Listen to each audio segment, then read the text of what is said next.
அன்றாட வாழ்வோட ஒவ்வொரு அசைவிலேயும் இந்த இறையின்மையின் நிழலை தேடி பயணிக்கிற ஆத்மாத்மான தேடல் கொண்ட என் அன்பு நேயர்களே, உங்கள் எல்லாருக்கும் என்னோட பணிவான வணக்கங்க.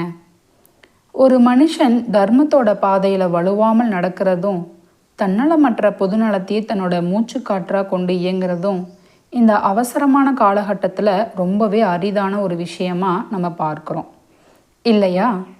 அப்படிப்பட்ட ஒரு உன்னதமான குணம் ஒருத்தருக்கு இயல்பாகவே அமையுதுன்னா, அது கண்டிப்பாக அவங்க போன ஜென்மத்தில் செஞ்ச புண்ணியத்தோட வெளிப்பாடு தான்னு நீங்கள் நினைக்கிறதுண்டா? நிச்சயமாக அதுதாங்க உண்மை. குறிப்பாக அறிவுத்திறனால் யாரையும் மிஞ்ச முடியாத அளவுக்கு ஒரு மேதையுமே கொண்டிருந்ததும், மற்றவங்களோட நலன் காக்கிறதுல ஒரு தாய்மை உள்ளத்தோட செயல்படுற அந்த விசித்திரமான ஆளுமையை பற்றி இன்றைக்கி நம்ம கொஞ்சம் ஆழமாகவும் விரிவாகவும் சிந்திக்கலாமா? அப்படி நீங்கள் கேட்டால் அதற்கான முழுமையான விடை இதோ இந்த அன்பு உரையாடலில் தாங்க பொதிஞ்சிருக்கு. உங்கள் குணம், உங்கள் பலம், பரிபூர்ணமான நேர்மையும் சத்தியத்தின் மேலே நீங்கள் வச்சுருக்கிற அந்த மாறாத பற்றையும் உங்களோட வாழ்நாள் கொள்கையாக வச்சுருக்கிற நீங்கள் எப்பேற்பட்ட இக்கட்டான சூழல் வந்தாலும் சரி, அறத்திற்கு புறம்பான பாதையை ஒருபோதும் இந்த உலகமே நல்லா அறியும். சுயநலம் அப்படிங்கிற இருள் சூழ்ந்த இந்த உலகத்தில் நான் மட்டும் நல்லா இருந்தால் போதும் அப்படிங்கிற அந்த அற்பமான எண்ணம் உங்களுக்கு அண்டவே அண்டாதுங்க. அது மட்டும் இல்லாமல் உங்களை சார்ந்திருக்கிற எல்லா ஜீவராசிகளுக்கும் சுபிட்சமாக வாழணும் நீங்கள் நினைக்கிற அந்த பெருந்தன்மையான பொதுநல நோக்கு தான் உங்கள் வாழ்க்கையோட அச்சாணியாக திகழுது. உங்களுடைய அறிவுக்கூர்மை இருக்கே, அது ஒரு கூர்மையான வாளை போன்றதுங்க.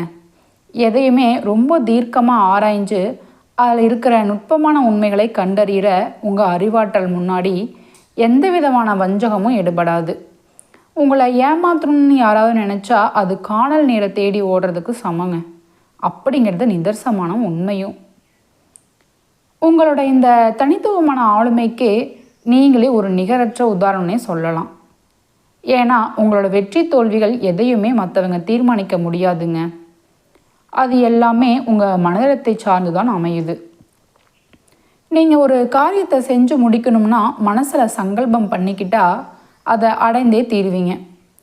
அதுபோல் ஒரு விஷயத்தை உதறி தள்ளணும்னு முடிவு பண்ணிட்டா அப்புறம் உங்களை யாராலையும் தடுக்க முடியாதுங்க. இவ்வளவு மன வலிமையோட எல்லார்கிட்டையும் எந்த பாகுபாடும் இல்லாமல் பழகிறவங்க அந்த சமூக இணக்கத்தன்மை உங்களுக்கு ஒரு பிரம்மாண்டமான நட்பு வட்டத்தை உருவாக்கி தந்திருக்கு. இத்தனை உன்னதமான நற்பண்புகளையும் மதியுகத்தையும் தனக்குள்ள அடக்கிட்டு காலத்தோட மாற்றங்களுக்கு ஏற்ற மாதிரி தன்னை தகவமைச்சுக்கிற ஆற்றல் படைத்த என் அன்பிற்குரிய மிதுனராசி நேயர்களே, உங்கள் எல்லாருடைய வாழ்விலேயும் மங்கள்கள் பெருகி உடல் நலம் மனவளமும் ரொம்ப சீராக இருக்கான்னு இந்த தருணத்தில் நான் உங்களை அன்போடு விசாரிச்சுக்கிறேங்க. ஒரே ஒரு நிமிஷம் கவனிங்க நேயர்களே. உன்னதமான இந்த வாழ்வியல் பயணத்தில் நம்ம எல்லாரும் ஒன்றா இணைந்து பயணிக்கும்போது ஆழமான கருத்துக்களையும் ஆன்மீக தெளிவையும் தொடர்ந்து பெறதற்கு இந்த தளம் ஒரு பெரிய பாலமாக இருக்குன்னு நான் நம்புகிறேன். அதனால் இந்த உரையாடல் உங்கள் மனசுக்கு ஒரு இதமான அனுபவத்தை தந்திருந்தா உங்களோட மேலான ஆதரவை ஒரு சிறிய அங்கீகாரத்தின் மூலமாக வெளிப்படுத்துங்க. தொடர்ந்து நம்மளோட இந்த சிந்தனை பகிர்வுகளை இணைஞ்சிருக்க உங்களை நான் மனதார அழைக்கிறேன். அனுதினமும் இன்னொருளோட பிடியில் சிக்கி தவிக்கிறதும் கண்ணில் இருந்து வர கண்ணீர் துளிகளே நம்ம விதியாக போச்சேன்னு என்கிற ஆத்மாக்களோட பெருமூச்சுக்கள் ஒரு பக்கம் இருந்தாலும், நிம்மதிங்கிறது எட்டா கனியாகிடுச்சேன்னு வருத்தப்படுற மிதுனராசி அன்பர்களோட அந்த ஆழ்மன குமர்களை நம்ம எப்படி ஆட்படுத்துறதுன்னு யோசிக்கும்போது விதியோட சக்கரம் இப்போ சுழல தொடங்கியிருக்கு அப்படிங்கிறது தான் அதற்கான பதிலாக இருக்குங்க. மாறப்போகும் விதி இதோ உங்களுக்கான நற்செய்திகள். காலமெல்லாம் கவலையை சுமந்து திரிஞ்சவங்க வாழ்க்கையில் இப்போ அந்த இருண்ட மேகங்கள் களைஞ்சு ஒரு புதிய விடியலோ ஒளிக்கீற்றுப்பட தொடங்க தருணங்க இது வரைக்கும் நீங்கள் அனுபவித்த எல்லா துயரங்களும் இனிமேல் பனி போல் விலகிடுங்க. உங்கள் இல்லமும் உள்ளமும் ஒரு நந்தவனமாக மாறப்போகிற அந்த பொற்காலத்தை நீங்கள் இப்போ எதிர்நோக்கி காத்திருக்கலாங்க. உங்களை ஒரு காலத்தில் ஏளனமாக பார்த்து ஒரு பொருட்டாவே மதிக்காமல் உதாசீனப்படுத்தி சென்ற உற்றார் உறவினர்களும் சரி, அந்த இரத்த பந்தங்களும் சரி, இப்போ உங்களோட அருமையை ரொம்ப ஆழமாக உணருவாங்க.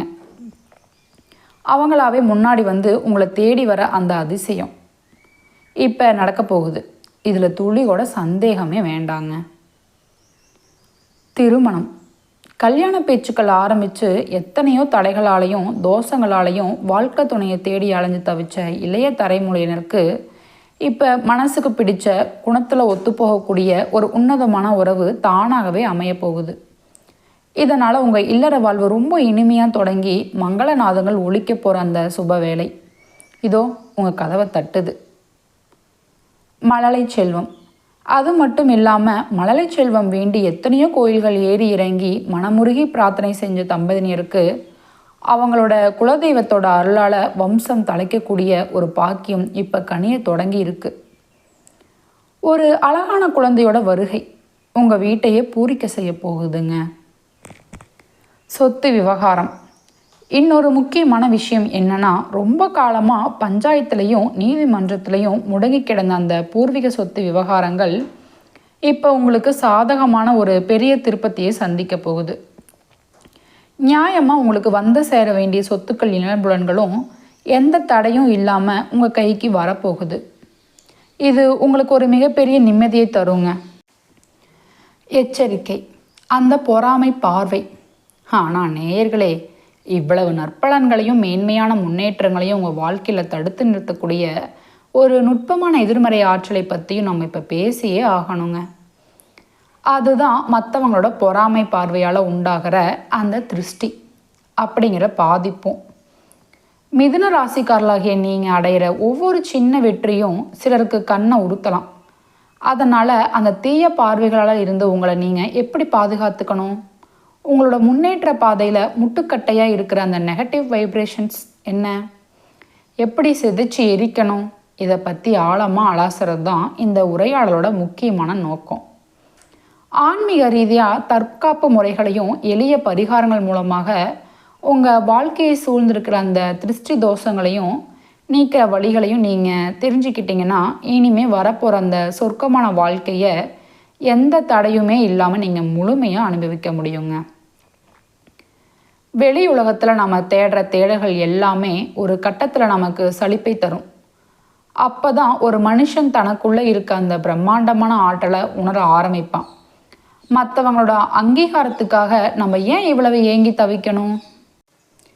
நம்ம ஆன்மாவோட வலிமையை நாம் தரிசிக்கிற அந்த தருணம் எது அப்படின்னு நீங்கள் ஆழமாக கேட்குற அந்த கேள்விக்கு பின்னாடி ஒரு பெரிய தத்துவமே ஒளிஞ்சிருக்குங்க. மிதுன ராசி நேயர்களே, அண்டத்திலும் உள்ளதெல்லாம் பிண்டத்திலும் உண்டு அப்படிங்கிற பழமொழிக்கு ஏற்ற மாதிரி நீங்கள் வெற்றிக்கான சாவிழியை வெளி உலகத்தில் தேடிட்டு இருக்கிறது தான் உங்கள் தேக்க நிலைக்கு காரணமாக இருக்குது. உண்மையிலேயே உங்களோட அபாரமான அறிவுத்திறனும் சவால்களை சமாளிக்கிற அந்த மதியுகமும் உங்களுக்குள்ளேயே தாங்க புதைஞ்சு கிடக்கு. இதை நீங்கள் முதல்ல மனசார நம்பணும். ஆன்மீக பாதுகாப்பு வளையம். சுய பரிசோதனை அப்படிங்கிற அந்த உன்னதமான செயலை நீங்கள் செய்யும்போது உங்களுக்குள்ளே தூங்கிட்டு இருக்க அந்த தனித்துவமான ஆளுமை விழிச்சிருக்கும். அப்போ உங்களோட தன்னம்பிக்கை இமயமலை அளவுக்கு உயர்ந்து நிற்கும். அந்த புள்ளியில் இருந்து நீங்கள் எடுக்கிற ஒவ்வொரு முயற்சியும் கண்டிப்பாக வெற்றியை தவிர வேறு எதையுமே தராதுங்க. சமூக உறவுகளில் நீங்கள் காட்டுற அந்த அளவுக்கு அதிகமான தாராள மனப்பான்மை சில நேரங்களில் தேவையில்லாத நபர்கள் உங்கள் வாழ்க்கைக்குள்ளே நுழையிறதுக்கு வழி செஞ்சிடுது. இதை நீங்கள் கவனிச்சிருக்கீங்களா? உங்களோட பாசிட்டிவ் எனர்ஜியை உறிஞ்சுற அந்த நெகட்டிவ் வைப்ஸ் இருக்க மனுஷங்கிட்ட இருந்து உங்களை ஒரு பாதுகாப்பு வளையத்துக்குள்ளேயே நிறுத்திக்கிறது. உங்கள் ஆன்மீக முன்னேற்றத்திற்கு ரொம்ப ரொம்ப முக்கியம். ஒருத்தரோட நட்பு உங்கள் மன அமைதியை கெடுக்குதுன்னா அந்த உறவில் இருந்து ரொம்ப நாகரிகமாக விலகி நிற்கிறது தான் உங்கள் எதிர்காலத்தை சுபட்சமாக நல்லது. ஏன்னா தூய்மையான எண்ணங்களும் தெளிவான சிந்தனைகளும் மட்டும்தான் பிரபஞ்சத்துக்கிட்டே இருந்து நன்மைகளை ஈர்க்கிற காந்தமாக செயல்படும். உங்கள் ஆழ் மனசில் எனக்கு எல்லாமே நன்மையாகவே நடக்கும் அப்படிங்கிற அந்த நேர்மையான சங்கல்பத்தை நீங்கள் விதைக்கும்போது ஒரு பெரிய மரமாக வளர்ந்து உங்கள் வாழ்க்கையில் இருக்கிற எல்லா தீமைகளையுமே வேரோடு அழிச்சுடுங்க. இதுதான் பிரபஞ்சத்தோட விதி. ஆரோக்கியமும் ஆலோசனையும். உடல் ரீதியாகவே ஆன்மீக ரீதியாகவும் உங்களை நீங்கள் பலப்படுத்திக்கணும்னா பஞ்சபூதங்களோட சமநிலையை சரியாக வச்சுக்கிறது அவசியங்க. குறிப்பாக மிதுன ராசிக்காரங்களுக்கு இயல்பாகவே உடல் சூடு அதிகமாக இருக்கும். அதை தணிக்கிறதுக்கு குளிர்ச்சி தர இயற்கையான உணவுகளையும் நீர்ச்சத்து இருக்கிற காய்கனிகளையும் அதிகமாக சேர்த்துக்கோங்க. இது ஆரோக்கியத்துக்கு ஒரு கவசமாக இருக்குங்க. ஆன்மீக பார்த்தா ஆன்மீகத்தையும் உங்கள் குலதெய்வத்தோட அருளாசியை பெறதற்காக நீங்கள் செய்கிற அந்த வழிபாடுகளும், செவ்வாய்க்கிழமைகளில் வீரத்தின் அடையாளமாக முருகப்பெருமானை நினச்சி உருகி பாடுற அந்த பக்தியும் உங்கள் பாதையில் இருக்கிற எல்லா தடைகளையும் உடைச்சி எரிஞ்சிடும். ஒரு வேளை நீங்கள் மற்றவங்களை சார்ந்து இருக்க வேண்டிய சூழல் வந்தால் அதுக்காக நீங்கள் வருத்தப்பட வேண்டாங்க. அது உங்கள் பலவீனம் கிடையாது, உங்களை நீங்களே செதுக்கிறதுக்கான காலம். ஒரு சின்ன ஓய்வு இடைவெளியும் அதுதான். உங்களுக்குள்ளே இருக்கிற அந்த புதையலை நீங்கள் தேடி கண்டுபிடிச்சிட்டிங்கன்னா போதுங்க. வெளியுலகத்தோட கண் திருஷ்டியே இல்லை, பொறாமை தீயோ உங்களை ஒன்றும் செய்ய முடியாது. கண் திருஷ்டிங்கிறது வெறும் பார்வை கிடையாது, அது ஒரு விதமான நெகட்டிவ் எலக்ட்ரோ மேக்னெட் வேவ்ஸுங்க. அந்த அலைகளை முறியடிக்கிற அளவுக்கு உங்கள் மன வலிமையும் ஆன்மீக பலமும் அதிகமாகும்போது நீங்கள் ஒரு பெரிய வெற்றி வீராக வலம் வருவீங்க. உங்கள் எண்ணங்கள் எப்போவுமே சீராக இருக்குங்க. உங்கள் எண்ணங்கள் எப்போவுமே சீராகுதோ அப்போ அந்த உலகமே உங்களுக்கு சாதகமாக மாறத் தொடங்கும். யாரோ ஒருத்தரோட புன்னகைக்கு பின்னாடி ஒளிஞ்சிருக்கிற வஞ்சகத்தை புரிஞ்சுக்காம இந்த எல்லாரையும் அரவணைச்சு போகிறது ஒரு நல்ல குணம்தான்.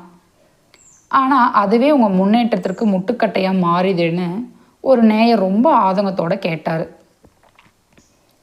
உண்மையை சொல்லணும்னா, தேன் தடவின வார்த்தைகளை பேசி உங்களை இழுத்து அவங்களோட சுயநலத்துக்காக உங்களை ஒரு கருவியாக பயன்படுத்த நினைக்கிற அந்த போலி வேடதாரிகளை அடையாளம் கண்டுக்கிறதுக்காக தான் உங்கள் வாழ்க்கையோட முக்கியமான பாடம். சோசியல் நெட்வொர்க்கில் நீங்கள் யாரை தேடுறீங்க அப்படிங்கிறது உங்கள் வெற்றியோட திசையை தீர்மானிக்குது. அதனால் நெகட்டிவ் வைப்ஸ் கொடுக்குற மனசுங்கிட்ட இருந்து ஒரு கௌரவமான தூரத்தையே மெயின்டைன் பண்ணுங்கள். உங்கள் ஆன்மாவுக்கு நெருக்கமான உண்மையான மனுஷங்க கூட மட்டும் ஆழமான உறவை வச்சுக்கோங்க. மாற்றங்கள் வரப்போகுது. இப்போது மிதுனராசி நேயர்களுக்கு இருக்கிற கிரக நிலைப்படி பார்த்தா ஒரு புதிய இடமாற்றத்திற்கான வாய்ப்பு ரொம்ப பிரகாசமாக தெரியுது. அது உங்கள் வீடாக இருக்கலாம், இல்லை நீங்கள் வேலை பார்க்குற இடமா கூட இருக்கலாம். ஆனால் அப்படி ஒரு மாற்றத்தை செய்யும்போது அந்த புது இடம் உங்களுக்கு ராசியானதா, அங்கே இருக்க மனுஷங்க உங்கள் வளர்ச்சி துணையாக இருப்பாங்களா, இதையெல்லாம் நல்லா யோசிச்சுட்டு அப்புறமா அடியெடுத்து வைங்க. சில நேரம் உங்களை புரிஞ்சுக்காதவங்க உங்கள் சொந்த குடும்பத்திலேயே கூட இருக்கலாம். அதனால் வர மனக்கசுப்புகள் உங்களை சோர்வடைய செய்யலாம். ஆனால் மற்றவங்க உங்களை பாராட்டுவாங்கன்னு காத்துக்கிட்டு இருக்காம உங்கள் எதிர்காலத்தை லட்சியமாக நோக்கி துணிச்சலோட பயணிக்கிறது தான் ஒரு முதிர்ந்த ஆளுமையோட அடையாளம். ஆன்மீகங்கிறது ஒரு பெரிய கடல் மாதிரிங்க. அதில் நீங்கள் மூழ்கி திளைக்கும்போது அது உங்களோட அன்றாட கடமைகளை பாதிக்காமல் ஒரு பேலன்ஸ் மெயின்டைன் பண்ணும். அதுபோல் ஜோதிட வழிகாட்டுதல்களை வெறும் நம்பிக்கையாக மட்டும் பார்க்காம அது நடைமுறை வாழ்க்கையில் எப்படி சாத்தியம் அப்படிங்கிற அந்த பகுத்தறிவோடு அணுகுனீங்கன்னா அது உங்களுக்கு பெரிய பலத்தை தருங்க. உடல் நலம் ஆன்மீக தேடலுக்கு அச்சாணி. மிதுன ராசிக்காரர்களுக்கு இயல்பாகவே பித்தம் அதிகமாகலாம், உடல் சூடும் வரலாம். அதை உதாசீனப்படுத்தாமல் இயற்கை எண்ணெய் கொடுத்த இளநீர் மாதிரியான குளிர்ச்சி பானங்களை எடுத்துக்கோங்க.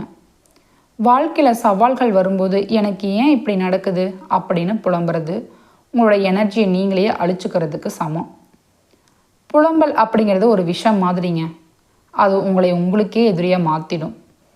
அதனால் எந்த ஒரு கஷ்டமான நேரத்துலையும் நிதானத்தையும் மௌனத்தையும் உங்கள் ஆயுதமாக வச்சுக்கோங்க. நீங்கள் செய்கிற வேலையில் உங்கள் தொழிலில் எந்த அளவுக்கு உண்மையான ஈடுபாட்டோடு உழைக்கிறீங்களோ அந்த அளவுக்கு இந்த பிரபஞ்சம் உங்களுக்கு ஒரு பொற்காலத்தையே அள்ளி தருங்க. இதில் துளி கூட சந்தேகமே வேண்டாங்க. இந்த உரையாடல் உங்கள் வாழ்க்கையோட 2 பக்கங்கள் வெளிச்சமாக்கி ஒரு பெரிய மாற்றத்திற்காக விதைய உங்கள் மனசில் விதைச்சிருக்கணும்னு நான் நம்புகிறேன். கோடீஸ்வர யோகம். இந்த நீண்ட நெடிய உரையாடலோட இறுதியில் ஒரு தெளிவான மனநிலையோட ஆழ்ந்த திருப்தியோடவும் நம்ம ஒருமித்த கருத்துக்களுக்கு வந்திருக்கோம்னு நான் நம்புகிறேன். ஒரு மனுஷனோட உண்மையான சொத்து அப்படிங்கிறது அவனோட பேங்க் பேலன்ஸ்லேயோ இல்லை அவன் போட்டிருக்க நகையிலையோ இல்லைங்க. மாறாக எந்த நோயும் இல்லாமல் ஆரோக்கியமான உடலும் நிம்மதியான தூக்கத்தை தர வஞ்சகமில்லாத மனசுக்கு யார் இருக்கோ அவங்க தாங்க இந்த உலகத்தோட மிகப்பெரிய கோடீஸ்வரன். அப்படிப்பட்ட ஒரு பெரிய பாக்கியம் மிதுன ராசி நேயர்களுக்கு இந்த மாதத்தில் இருந்து கனிஞ்சு வருது. இது வரைக்கும் உங்கள் கண்ணில் தேங்கி நின்ன கவலை கண்ணீரெல்லாம் இனிமேல் துடைக்கப்பட்டு அது ஆனந்த கண்ணீராக மாறப்போகிற காலம் ரொம்ப பக்கத்தில் இருக்குங்க. ராத்திரி நேரங்களில் உங்களை வாட்டி எடுத்த அந்த மனக்கவலைகள் எல்லாம் காணல் நீராக மறைஞ்சிரும். ஒரு சொர்க்கபுரியை மாதிரியான அமைதியான வாழ்க்கையை நீங்கள் வாழ போகிறீங்க. பிரிஞ்சு போன உறவுகள் வந்து சேரும். தடையான சுபகாரியங்கள் நடக்கும். குழந்தை பாக்கியமும் கிடைக்கும். இழுபறியில் இருந்த சொத்துக்கள் கைக்கு வருங்க. இப்படி எல்லா பக்கமும் நன்மைகள் நடக்க போகுது. ஆனால் இது எதுவும் தடைபடாமல் உங்களை வந்து அடையணும்னா அந்த திருஷ்டிகளை நீக்கிற ஆன்மீக கவசங்களை நீங்கள் சரியாக கடைபிடிக்கணும். எளிய பரிகாரங்கள், அதுக்கான டிப்ஸ். அதிகாலையிலேயே எழுந்து குளிச்சுட்டு உங்கள் வீட்டில் விளக்கேற்றி முருகப்பெருமானை மனசார நினச்சி ஓம் முருகா போற்றி அப்படின்னு 3 தடவை சொல்லுங்கள். வீட்டில் சாம்பிராணி போடுங்க. கற்பூரம் வெளிச்சம் இருக்கட்டும். வீட்டு வாசலில் எலுமிச்சம்பழம், மிளகாய் கட்டுறது, ஒரு பீங்கான் கிண்ணத்தில் கல்லுப்பு வச்சுக்கிறது, இதெல்லாம் உங்கள் வீட்டுக்குள்ளே நெகட்டிவ் எனர்ஜி வராமல் தடுக்குங்க. வெள்ளிக்கிழமை மகாலட்சுமி வழிபாடு, செவ்வாய்க்கிழமை முருகர் வழிபாடு, சனிக்கிழமை சனீஸ்வரர் வழிபாடு, இதெல்லாம் உங்கள் கிரக தோஷங்களை நீக்கி உங்களுக்கு வெற்றியை தரும். உங்கள் வீட்டை எப்போவுமே சுத்தமாக வச்சுக்கோங்க. தேவையில்லாத பழைய பொருட்களை தூக்கி போடுங்க. அது உங்கள் மன அழுத்தத்தை குறைக்குங்க. முக்கியமான ஒரு டிப்ஸ், உங்கள் குழந்தைகளை பற்றி ரொம்ப பெருமையாக மற்றவங்கிட்ட பேசாதீங்க. அது உங்கள் வெற்றியோட ரகசியங்களை எல்லார்கிட்டையும் பகராதீங்க. இதுதான் கண் திருஷ்டியிலிருந்து தப்பேதுக்கான சிம்பிள் வழி. கோபத்தை குறைச்சி முகத்தில் எப்போவுமே ஒரு சின்ன சிரிப்பை வச்சுக்கோங்க. ஏன்னா சிரிச்ச முகம் எந்த வஞ்சகத்தையுமே முறியடிக்கும். நம்பிக்கையோடு நீங்கள் எடுத்து வைக்கிற ஒவ்வொரு அடியும் உங்களை ஒரு மகத்தான வாழ்க்கையை நோக்கி அழைச்சிட்டு போகுங்க. நிச்சயமாக உங்கள் வாழ்வு சுபிட்சமாக அமையும். இந்த தகவல் உங்களுக்கு பயனுள்ளதாக இருந்திருக்கணும்னு நம்புகிறேன். மீண்டும் மற்றும் ஒரு சிறப்பான பதிவுகளை உங்களை சந்திக்கிறேங்க. அதுவரை எல்லா வல்ல இறைவனினும் உங்கள் அனைவருக்கும் கிடைக்கட்டும். நன்றி, வணக்கம்.